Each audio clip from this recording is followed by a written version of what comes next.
Good afternoon, ladies and gentlemen, friends, colleagues, listeners, and especially anybody who's tuning in for the first time. It's not often I get the chance to say I'm so looking forward to a guest, which obviously I do for every guest, but this particular guest just intrigues me, and I'm so looking forward to get to know a bit about the past, the present, and also the future that Steve Varsano is going to tell us about. Now, Steve is the CEO and founder of the Jet Business. So, Steve, thank you so much for coming on. Really appreciate it. Oh, my pleasure to be with you. All right, and I've got to say, I've got to hit it straight off, back straight off the plate here. You look like somebody who's just stepped straight out of a film. Well, thank you. It depends what film you're talking about. I should say it depends what film you're talking about before I say thank you. But okay. Yeah, no, but seriously, you look the sharp character, and I'm looking forward to the story. So, Steve, can you just tell us a little bit about your current role and responsibilities?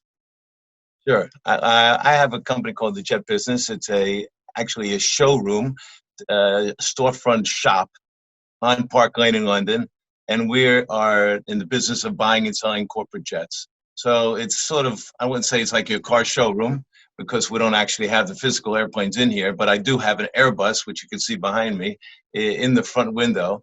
And we basically have a gigantic video wall with our own technology, our own app that we've developed to take clients through a process of how to select the right airplane for them to buy. And I have a team of sellers and buyers and research people. So we're constantly overlooking in the market on a global basis. And even though we're in London and our showroom is here in London, our business is really global. I mean, 50% of my business is in America, about 20% is in Europe, and then the rest is through Africa, sort of this ex-CIS, Russian countries, and Asia. So we really deal on a global market. We occasionally get the people coming through here in London into the showroom, but if not, we actually can take it to them through a PDF or an interactive Zoom kind of a meeting. That's incredible. What major? I mean, it's not something that you see down. Well, I was going to say every high street, but definitely not every high street, but even the streets in London. How did you come to decide to open a showroom in London? Well, yeah, I mean, listen, I started my business. I started learning how to fly when I was 14 years old. But if I fast forward to starting to sell planes, I started doing that probably when I was about 23, when I was in Washington, D.C. And that was okay for going to see a client. We was really selling to individuals and corporations, and 80% of the market in the world was in the U.S. Yeah. So we would hop on an airplane to go see a potential client in those days, and you could do that from Washington, fly to New York or L.A. or Miami. It was easy to do. But I did that for about 15 years, and then I left the business to get into the private equity world. Anyway, 10 years ago, I decided to get back in the business. And when I came back to see what happened to the business, I mean, obviously I was monitoring it all the time, but the whole global market of the distribution of where the people were and where the companies were that were buying started getting much further away from the US. And it was much harder to get to see that client. There were different cultures in different countries and really spread out from Russia, China, Africa. So it just got to be a little more, too difficult to go to see those clients. So one night I came up with an idea. I got to come up with a way to get them to come see me. I came up with this idea of a showroom. Of course, I talked to about 10 people and asked them what they thought of the idea, and most of them told me to go check into a psychiatric hospital. So, because it was just a really ridiculous idea. But, like they say, it's always a ridiculous idea the day before you actually launch it. And then once it's launched, if you go, oh, wow, I could have done that, I should have done that, I would have done that. Yeah. Yeah, no, fantastic. Now, you said that you first got involved in flying at the age of 14. Correct me if I'm wrong. You became a pilot yourself, yeah? Yeah. Well, what happened was a friend of mine's older brother was going for a flying lesson. He asked me if I wanted to come for a ride. I said sure. I went up on the airplane. It was one of those sort of moments that hit you sort of when you meet the girl of your dreams. You're like, wow, this is it. This is what I love. And it just became a passion for me ever since that day. And even though I was only 14, I've been working since I'm like 7 years old. But at the time, I would think I was a dishwasher or a busboy or something in some restaurant. So I would work for a month, literally, to earn enough money to take every hour of flying lesson. And it was a way that I just kept involved until I actually went to university. And I eventually got a bachelor's degree in aeronautical science. So I had all my flying licenses and things like that. Fantastic. I remember a friend of mine when I was living in the States, he had his own Bonanza and he let me take it off and he showed me how to bank. Once I banked once, I thought, well, this is not for me. I just thought, it's incredible. I've got so much respect for anybody who's able to fly an aircraft. Absolutely incredible. And then you were very young. You were a very young man when you sold your first aircraft. Yeah, I was about 23, I think it was, which was quite a unique experience. Also, that was my first and most memorable experience of selling a plane. Yeah. Incredible. Now, your business model, obviously, you come in contact with hugely successful individuals and some celebrities, etc. And I've heard you say it's a delicate business, and for obvious reasons. But it must be so rewarding to see who wants to actually purchase an aircraft and why, and then see how much use they get out of it. Yeah, there's no question. I mean, listen, of course, I know this business like the back of my hand, but it's not the fact that I'm in it now because I enjoy airplanes as much as the opportunity to meet these kind of people.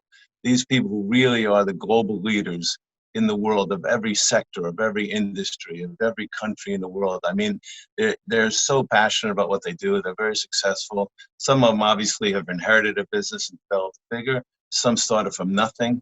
And those are obviously very admirable kind of people because you saw how they went from the street, created something that was a game changer, and now is so successful they need to have an airplane to fly around in. But that passion and that ability to be around those kind of personalities is really what drives me, because I just love soaking up that energy and that intelligence from these people. I agree, and it's so important. It's a little bit of a paradox at the moment because so many people are going to be displaced from their own lifestyle and their sustainability through no fault of their own. Yet we need these people to keep generating new ideas, new business, to give people opportunity. So it's on one hand, people are saying, oh, I'm in a terrible situation, somebody else is in a better, but it's a cycle that's necessary. So how have you seen your business sector affected now during the COVID outbreak? I probably find it hard to imagine that anybody who's successful in their business have not had failures to get there. And it's just nothing. And all these people talk about these overnight successes. The problem is nobody talks about those thousands and thousands of nights they had to work to get to that overnight success. Yeah. So most people have had ups and downs to get to where they are, and they're all challenging. This is a unique situation because the whole world basically is now in this pool together. But there are a lot of people who've got significant problems with their businesses, and especially small type of businesses, whether it's a hotelier, a restaurant, or a retail business. And everything besides from moving online generally, now all of a sudden people are really coming off the streets. And I think people have to readapt to what's happening in the world today. And I think they will. People are really adaptable in any environment, any situation. It might be a lull for a little while, but I think this is just going to redevelop into new opportunities and new things for everybody out there. You have the entrepreneurs and the corporate leaders. That's a whole world. But unfortunately, the millions of people who are going to come unemployed on this whole situation, they're going to have to sort of reinvent themselves to come out and try to figure out something else to do. Some of the time, it's actually good for them because they're stuck in a rut and it's almost like in a bad relationship. You never really want to change. You never want to step out until somebody pushes you out the door. And once that happens and you actually engage in that new life, you realize, wow, why didn't I do this a lot earlier? So there is that bumpy road to get there. But when you get there, you sometimes think, wow, I'm pretty happy here. Yeah, no, I agree with you. And even though it's a hard thing to tell or a hard thing to say to somebody, in most cases, once you hit that shock level, you have to be positive then and look at every single door and open it, because you never know what's out the other side. But I think anybody that is displaced from the aviation industry, the one thing they take with them is an incredible amount of experience from the regulation that's involved, the safety, the security, quality, the disciplines, the training. So they're in a great position to help other industries. And, it's the only positive bit of advice to give. But it's to be positive itself, because this has been such a terrible time now. I think it's brought people together, and people understand the word care more. Yeah, for sure. And people were complaining the first few weeks, but I really think that people sort of got into this mode of enjoying being more with their family, actually, and enjoying having downtime. This is an opportunity that, people like you and I never have had an opportunity in our whole life. You have a holiday for a week or two, but you're still working during your holiday. Here's a period of time where really the world was shut down. Yeah. And you just relax, you spend time with your kids, your friends. Well, you couldn't even spend time with your friends because you couldn't see them. But you talk to people on the phone more often, you had more time to reflect on things, read books, analyze different things. So it was a whole different time. But I do think that, it's going to take, not long, 6 months, when everybody is going to sort of come out of this thing and be doing something different or doing it differently. Yeah, no, I agree. I've been on the road since the mid-90s, and this is the longest I've ever spent with my wife. So we're getting to know each other, and I'm not sure which one of us is more surprised, but it's been good. It's been good. Now, how do you see your target market changing as we come out of this? Well, I do see a change going to happen. So, over the last 20 years, actually, the target market changed drastically because of this change with emerging markets. So the average age, if you want to call it, of a corporate executive who was in charge of a company to buy an airplane, that used to be in the 60 to 70-year-old kind of age range. And in the last 20 years, it's sort of really evolved. And in the last 5 or 10 years, it's become more from 45 to 60, with all these new companies and technology and things, biotech, healthcare, things like that. And now I think you're going to see, again, moving more toward online businesses, okay, and distribution, logistics companies, things like that. And I think that's going to be a whole new kind of a client. So the heavy industrialists, those kind of companies are becoming less the player. Yeah. And we're seeing more people more involved with technology and pharmaceutical, drug, biotech, and these kind of things. Also, the one biggest problem that nobody's really looking at is the international part of the world. In the last 10, 15, 20 years, we've been really going to a much more globalized world. And now we're starting to see a lot of governments getting into these nationalistic kind of positions. And I don't know how that's going to work out, because we do need other countries and what they produce to distribute things everywhere in the world. So that is the reason why corporate jets were flying everywhere in the world, to sort of have these ventures with all these companies, especially like in Asia and things. And that's changing now. You could see it changing. Yeah. So I think people are going to realize, hey, you can't be too nationalistic, because you need to have these other countries trade with us. And that's going to be a learning process, I think, for not just industries, but governments. Yeah, no, I agree with you.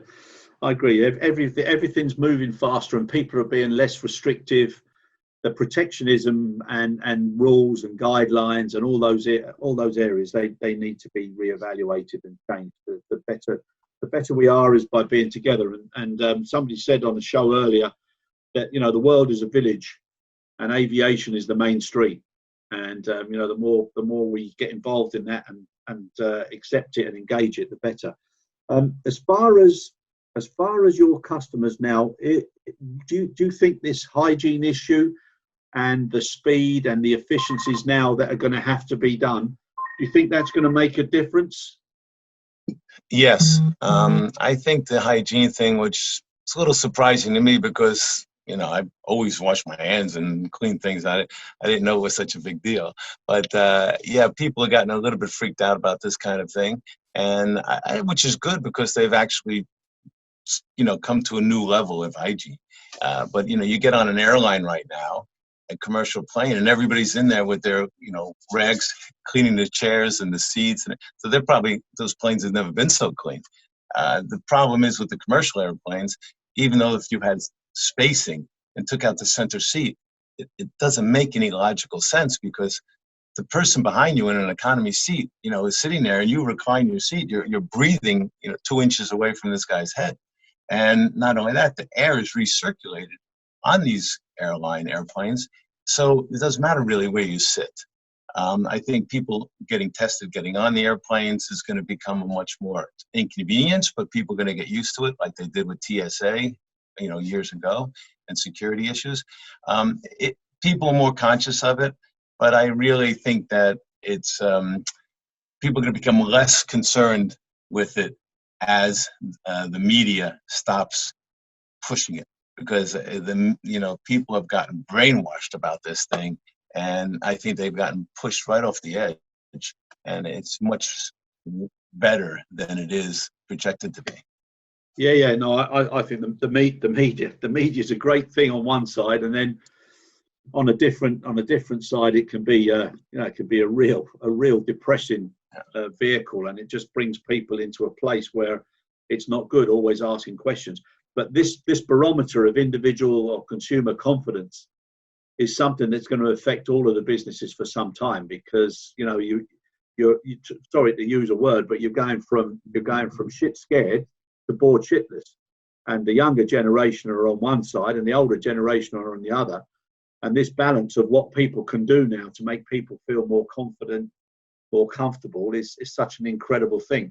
And I would come again, we spoke to people who are in the charter side of private jets, and they've been saying, that the business is starting to pick up again, and the use of jet cards and the amount of focus that people are getting now with regards to the convenience of going from your home to a smaller airport, no queues, no effort. You get on your aircraft, you get off at the other end. So there's a big possibility that that's going to become something that people will look at a lot closer.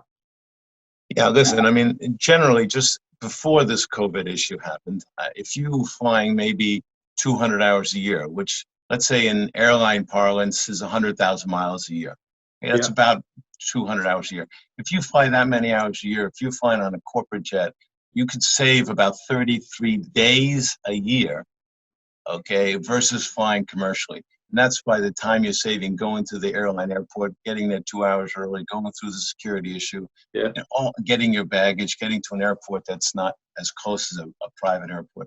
So those kind of things. So 33 days in a year for a corporate executive is a lot, and it's a lot for the shareholders. So that's one thing, time. Second of all, the security, the confidentiality, the flexibility, the hygiene.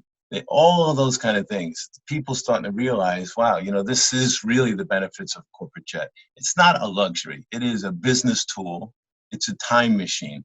And I think people more and more, now that they are tasting the flying privately, like through companies that are doing charter, they're starting to see, wow, this is a whole game changer, and it changes my way of doing business and changes my lifestyle. So, but it really, people look at it as a luxury item, which of course it is, but you could say the same thing about a car. You can drive, you can take the tube, you can take a taxi, you can take an Uber, you can take your own car, you can have a Rolls Royce, you can have a chauffeur-driven Rolls Royce. I mean, there's all levels of the transportation mode, but they're all getting you from A to B. Same thing on a corporate jet. You can fly commercially, you can fly, rent a plane, and you can buy a plane. So they're all the different levels of getting you from A to B. No, you're right, and it's something that people don't think of, because you see something in a newspaper, it says so and so was flying in his luxury jet, but it doesn't actually say or refer to the ratio or the benefits that you've said about the the efficiencies of the days that are saved, what you can do. It doesn't say things like that, and I think that's one thing that the media does and twists a little bit. Is it the bias is always towards the ending of the story instead of the true facts and figures, and then letting people decide for themselves. It just pushes people in the wrong direction. Well, listen, everybody knows negative news sells, to more eyeballs than positive news. But the fact of the matter is that during this COVID period, if you didn't have commercial aviation delivering goods where it couldn't because the airlines were closed down, what corporate aviation did during this whole period, and chartered airplanes flying to China and bringing back, millions and millions of dollars worth of this PPE equipment to all different countries in the world, or flying people in emergency situations in hospitals and things like that, in air ambulances. Nobody talks about that kind of stuff. But that it is not just the person who flies from A to B. There is so many different uses of corporate aviation, but we just don't get that exposure because it's not sexy to sell. Yeah, it's a shame, isn't it? I find it. I think anybody that's successful, I think, should be admired because, like you said, because of the amount of failures, and people have got that sort of frontier land approach to what they do. They're prepared to fail early but learn quicker, and that's what other people need, and everybody isn't made for the pressures and the stresses that takes. And I think it's something that should be sold a lot more positively to everybody. And we were speaking to somebody, and I say it so often, I've never ever met, my whole background has predominantly been in cargo, I've never met anybody who sat in a school and said, when I was sitting in that lesson, I decided I wanted to get into cargo. You fall into it. It's just something that happens.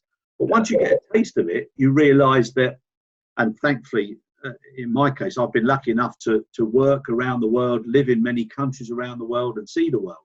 And I never thought anything like that. So when I was young, like yourself, I used to work on building sites and anything just to get a bit of money. But I never, ever thought I'd be living in some of the countries that I've lived in. And that aviation industry, once anything around an aircraft, whether it's a private aircraft, commercial aircraft, the amount of businesses and people that are associated with that business is such an incredible thing to think about. And then if you can do it in one country, you can actually do it in many countries because it's all done pretty much the same. So it's an incredible opportunity for people to come into this industry. Yeah, now with technology today, I don't care how much people say it's so difficult to, get ahead in the world, but you can have some 15-year-old kid in his bedroom and create a business on a website. It has just gotten so much easier than it used to be. 25 years ago, you started McDonald's, flipping burgers. And then, eventually you get to be a manager's job in a manufacturing plant. And, when you're 50 and 60, you get to be an executive. All that's garbage. Today, man, you look at all these 20, 25, 30-year-old guys who've created unbelievable businesses that, us old guys can't even think about. Our brains aren't focused that way. And these kids are coming up with these new ideas. So they have the opportunities out there. Unfortunately, everybody always wants to throw rocks at the rich person. They want them to tax more. Why does he have that? Why does he have that? They don't look at the fact that these guys built a business. They've got 100,000 employees working for them that are all paying taxes. That he's got these people to buy houses and support their kids and all that kind of stuff. The guy's a successful guy. They built their business. The man or woman who created something or runs a business, they should be, congratulated. Okay, I'm not saying take a celebrity, put him on a podium and pray to him. That's crazy. You take the people who are the nurses, the doctors, guys who cure cancer, or the people who are running a company that has 1 million employees. Those are the people that you do have to put on a podium. Yeah, no, I agree with you, and I think the more people, and you're talking about some of these youngsters. We also had a guy on the show. I think he started his company when he was 23, 24. He's 28 now, CEO of a very successful company. And you got to think, this is great. The more of them that come about, the greater it is for everybody else, because they're going to give jobs, and everybody else is going to see what it's like and experience it, and who knows what sort of inspiration they'll get from it. So I agree with you. I think success is something to be recognized, admired, not something that you have green eyes and you want to say, it's lucky them, etc. I think it's such an important thing. I really do. Taking that positivity forward now, with regards to what you're going to be doing in the future, do you see that there's going to be a big shift now to companies who are going to really start to look at opportunities to buy their own aircraft? Or do you feel that there's going to be, or there's probably going to be a balance of people that are going to have to or decide to sell their own aircraft for whatever reasons, because this cash flow and margin matters, and the sustainability and continuity of companies is so critical now to promote to shareholders, to boards, and to the employees as well as the public? I think now they're going to see the opportunities and need to buy an airplane. I mean, this is the kind of time where you really can seize major opportunities in a time of craziness. And real business people understand that. So you can't fly any place at a moment's notice on the commercial airplane. You don't take 4 of your people and strategize on that commercial airline with everybody listening. You know, you can't work until 11 o'clock at night at the guy's office negotiating and then get on the plane and fly home to be back in the office for the morning. These are the things that people who use corporate jets understand. And the corporate jet flexibility, giving you the ability to do all these things, really can exponentially grow your opportunity level. So I think people who really are in business now start to see, I need to have this airplane. And it is not a game. It's not a luxury item. It is a necessity. Yeah, no, I'd love to see those USPs and a different perspective on the reasons as to why. I think it'd be really interesting. I mean, listen, you know, our industry hates to bring up the subject, but I'm gonna do it anyway. But back in 2008, the biggest disaster in our industry was when the car manufacturers went to Congress in America to ask for a $25 billion bailout during the financial crisis. Yeah. And the senators in the Congress and senators, they all asked, how did you get here? Did you fly on your private jet to come and ask for this bailout? Well, you know, these guys sort of shriveled up and said, oh, yeah, I'm so sorry. I'm so sorry. Well, that's not the answer. The answer is yes. We have 1 million employees that were trying to save their jobs. Okay, we're going to be here until midnight. We want to be back in the office by 7 in the morning. And we don't want to sit there at the airport and wait for, you know, American Airlines to cancel their flight and get back. I mean, we're trying to run a business. We're not here because it's a toy. We're trying to be as efficient as possible. And by the way, Mr. Congressman, how did you get to your home last weekend? You know, so I mean, these kind of things that people try to throw rocks at you, but you know, you have to take a stance and you have to say why I'm doing this. This is not a game we're playing in. The corporate world is an aggressive, really, you have to have a strong presence, and you can't just lay down and roll over. So I having agree a corporate airplane's a necessity. No, I agree. I think that's one of the things that's been so lacking is if people think that public opinion is swaying one way, they go with the wind that way or the other way, and people should stand up and say, look, you know, this is the reason why we're doing things. Now, another issue is obviously to do with the carbon emissions, and people also don't realise. Everybody assumes that the aircraft, etc., are the worst ways of, you know, of going against the principles of looking after the world. But in essence, it's not, is it? No, it's not. The whole aircraft industry in the world is 2% of the global emissions, and the corporate jet market is 2% of the 2%. So we're talking about 0.04% is the contribution to the carbon footprint that corporate aircraft give. Okay, and even the 2% that the airlines give in, it is tiny compared to what it contributes. First, also in the last 15 years, the industry has brought the carbon emissions down by 40%.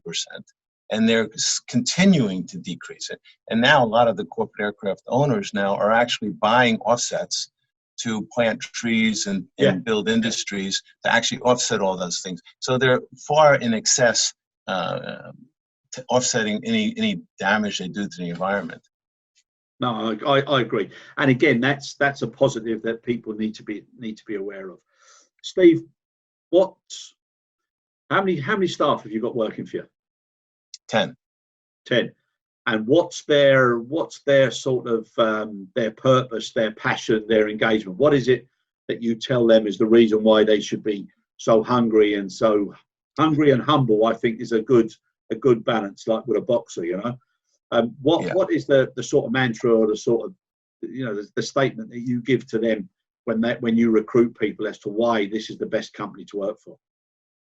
I mean, listen, you know, most of the guys are in the sales and in the research part of the business, and then we have the IT, graphic design, and accounting and things. The people in the industry, the sales and research people, you have to have aviation in your blood. I mean, this is something you can't really teach people. You can't, you know, bring them in from another industry. They have to just know this stuff. They've been thinking and reading about it, looking at airplanes fly over their houses when they're little kids and go to the airport. This is something that is in your system. But the fact of why we're different is because here we actually get face to face with really some unbelievably special people. And the opportunity to be able to interact with those people is really the creme de la creme and the best of the ability of this business. So the more people we could bring in here, and their job is to bring people in as well as talk to people on the phone, it gives them the ability to interact with these people also, and it improves them. It must be amazing. And it must be an incredible learning experience for people. You know, if you were to pick, or if you were to monsterize the perfect successful businessman based on the people, or businesswoman based on the people that you've experienced, what are the sort of the common qualities or the ingredients that you find in the majority of these successful people? I mean, two words: passion and just stick with itness. Okay. I mean, if you don't have passion for what you're doing, you will never be successful. I mean, you just have to wake up in the morning and just love to do what you do.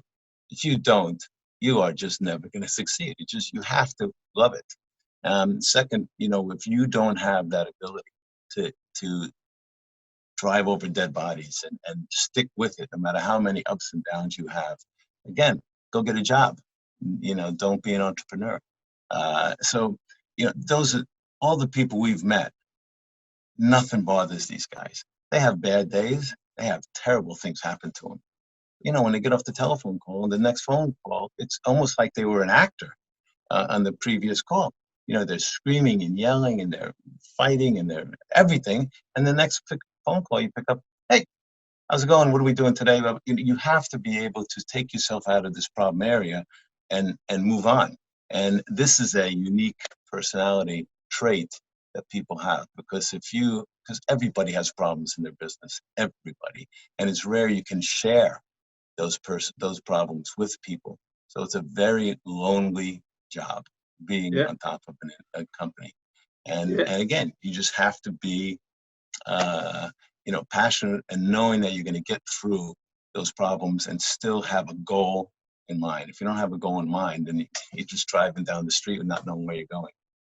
Yeah, no, I think you're so true there. And if you take a sector of humanity, population, doesn't matter which nationality, the frontline medical staff, nurses, the people who clean the hospitals, the caterers, everybody that was associated at that time, putting their life on the line. When you hear them talking, they've got that passion. That it's an incredible thing and gift that they've got, and yet they're not the best paid. And that's something that hopefully governments and countries and businesses will look to try and readjust after this, and don't forget what they did. But it's that passion and that believing in something so strong at all areas and every spectrum that makes people different. And I feel, no question about it. Yeah, the most important asset anybody has got in their life is their time, because you can't put it in a box, you can't borrow it, you can't give it to someone. And I've never met anybody who on their dying bed said, I wish I died 5 years ago. And that amount of time that you've got, I agree with you, it doesn't matter what the situation is, you have to have a mindset, get up, enjoy what you're doing, and think that today maybe you've been better than yesterday, but you've got an opportunity that tomorrow's going to be even better again. Now, obviously, listen, it's so easy to end your life today. Everybody could do that. You know, the challenge is making tomorrow better than today, you know, and everybody needs patting on their back, patting on their shoulders. Everybody needs to be told they're doing a good job, even if you're doing it to yourself. Okay. Even if you're telling yourself, because sometimes you just need that self-confidence to say, wow, what I just succeeded was, but somebody might not tell you, but you know what you did. Okay. And that's what people need, because if you're going downhill, that's a state of depression. And you have to be able to sort of mentally change that around. Yeah, and it's I mean, that you just said about depression. People are already talking about anxieties and you know, things, failure and everything. You know, maybe there's a different way of looking at it, and people should start to look at success in a different way. And it's not necessarily being a superstar or a sports star or somebody famous or in the acting world. It's it's somebody that's happy with what they're doing and passionate about what they're doing, and that's something that should be given to people. It doesn't matter where you are in life, and I think that's a secret of success. Yeah, unfortunately I think social media makes that hard for the young people to get that, because they are being presented with such a fake version of what reality is. Yep. That is a bit of a problem in the young generation. Yeah, yeah, and this blooming, we're talking about social media and phones, and people not being able to put the phone down for a few minutes, which is terrible. But hopefully now people will start to realise different values. But I do feel that successful people have got an opportunity now, not to show how successful they are, but to show how difficult and how tough it is to be that successful, but also how that success is shared by employing people and all the good things that happen, and turn around people's perception. Because one of the things that I'm worried about is that coming out of this, there's going to be those that haven't been affected so much, and those that have been totally affected through no fault of their own. And it'd be a terrible thing for those people to be tainted or to become negative because of other people still being successful, because we need everybody to be as successful as possible. I think this period of time actually made people a little bit more realistic, and if you want to call it humble, and realize that some of the crazy over the top kind of luxuries that people had are not as important. I do think that people just had a realignment, if you want to call it resetting, of their needs, and also of the needs of other people. So I do think it did have a positive effect, sort of to globally see the issues of people and to help others. Yeah, and I think if you take that then back into business, it's realigning what's important in your business and not being put off or distracted because of, should we purchase an aircraft with all the savings, with all the benefits and all the positive things that come from it. They shouldn't be distracted from doing something that makes sense like that. If it's mathematically and culturally and ethically and everything else, they should go ahead and do it and be pleased at what they've done and for the reasons that they've done it, rather than feel that they're doing something that everybody else is sniggering at or pointing fingers at. So I think it's a positive thing. Yeah, I agree, and that's why I was saying people even telling themselves what I did was special and was better, and even was just helping, walking down the street and seeing a homeless person and helping that person, giving them a coin or something. The littlest kind of thing like that. If you can get that momentum change in people, I think it would have an amazing impact, a positive impact.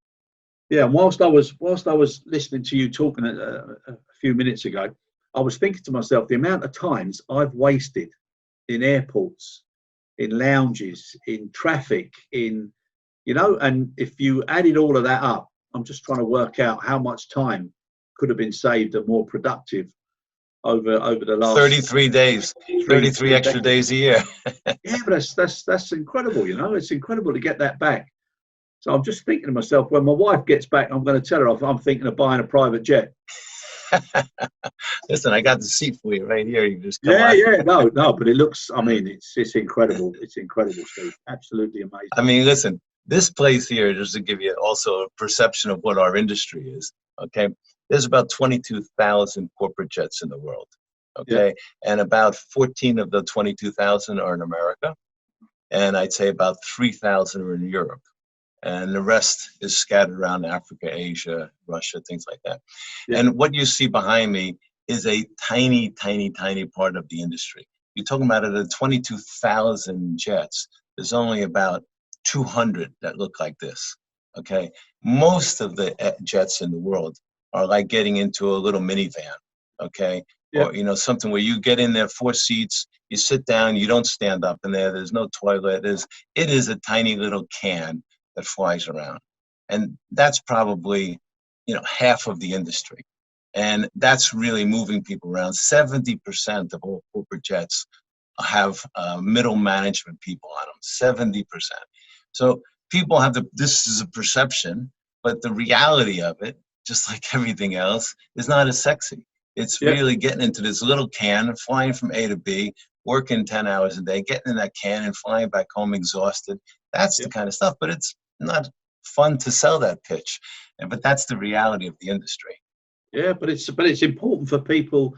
It's important for people to realise, and every, if you look at top doctors or anybody that's at the top of their profession, the amount of time and what they can do with that time is so valuable.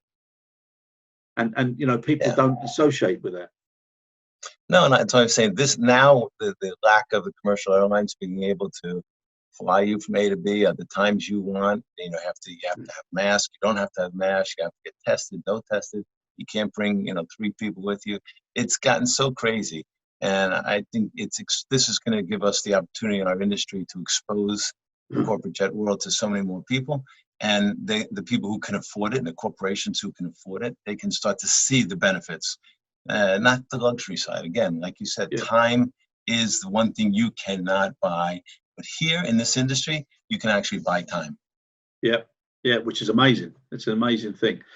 Steve, what would like you said, you came back into the business 10 years ago. What sort of value or what sort of satisfaction have you had in that 10 years? What's the most satisfying thing that you've had in that 10 years since coming back? Now I get to see a lot of face-to-face clients, and the people who come in here, the people who I actually get to interact. I'm talking about for 2 hours, and it's amazing when the people come in here, or I get to see them. Usually when you meet them in their office, they have other people coming in and out, the phone's ringing, they're getting interrupted, they have 3 of their people sitting in on the meeting. When you get the people in here, it changes the dynamic of the communication between you. And they don't even answer their phones when they're ringing, and they get so into what we're trying to show them. And they really, listen, successful people love to talk about themselves and what they've done. And I love listening to that kind of stuff. And the more you listen to people, which is so important in business, is to listen and listen, because what you can learn about doing business with that person, what they need, comes from listening.